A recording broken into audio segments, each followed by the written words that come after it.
বন্ধুরা আজকে অনেক মজা হবে, চলুন এদের ভিডিওগুলো দেখি আর চিল্লাইয়া হাসি। তবে শর্ত হলো, আপনি যদি এই ছবিটাকে মনে প্রাণে ভালোবেসে থাকেন তাহলে একটা লাইক একটা সাবস্ক্রাইব করবেন। তো চলুন ভিডিওটা শুরু করা যাক। নাম্বার 1।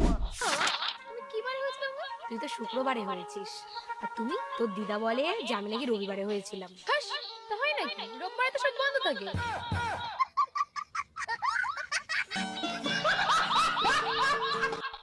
নাম্বার 2। তুই কি মুখ বিয়ে করবো?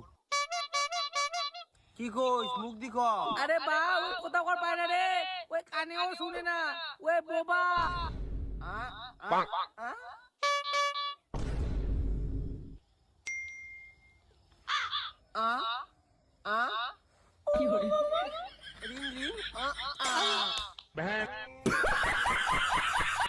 নাম্বার 3।